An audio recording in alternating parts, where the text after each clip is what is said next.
The following topic I'm about to discuss, some viewers may find disturbing. On the night of December 28, 1956, two sisters who were die-hard Elvis Presley fans set off to go to the movies. They planned to watch Love Me Tender for the 15th time, but that night, they would never return. Barbara Grimes was 15, and her sister Patricia Grimes was only 13. They had left home that evening around 7:30 with only $2 on them.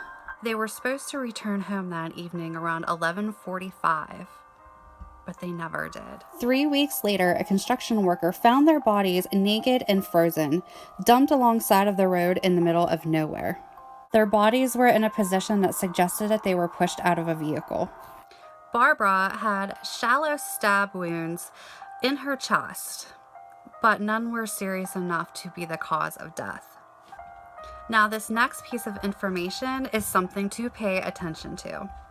The autopsy had shown that they had died around 5 hours after they had left to go to the movie theater. So keep that in mind as we continue on. The night they disappeared, one of the sisters' mother's friends saw them at the theater. She sat behind them and she remarked that they seemed happy, nothing out of the ordinary.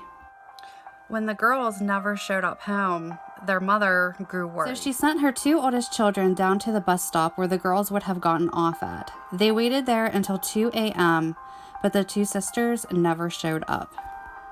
They returned home and told their mother the worrisome news. So she contacted the police department and reported her daughters as missing, which resulted in the largest search party ever in the history of that town. But they came up empty-handed.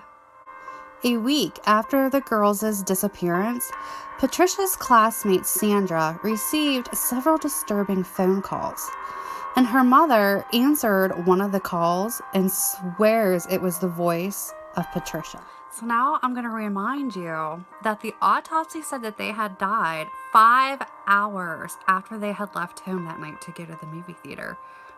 So how is that possible? While the girls were still missing, the police got a weird phone call from a guy stating that he had a revelation. He told the police that he had dreamt that the girls were dead and could be found near Santa Fe Park. When their bodies were discovered, they were found less than a mile from the park. So even more witnesses have came forward after the girls disappeared, claiming to have seen them walking around town just as normal. Multiple people claim to have seen them get on the bus headed back home. They were also spotted walking together, giggling only 2 blocks from their house. A security guard even came forward, claiming that the day after the girls disappeared, they had stopped him and asked him for directions. 2 separate employees of the Claremont Hotel claimed they witnessed the girls checking in 2 days after they went missing.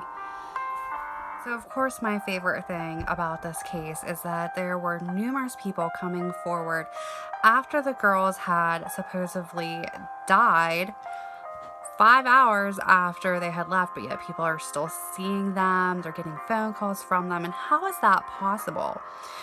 I mean, was the autopsy wrong? Were they all mistaken? Did they see the ghost of the girls? It's hard to tell, and nobody has the answers. And to this day, it is still a cold case. Thanks for watching.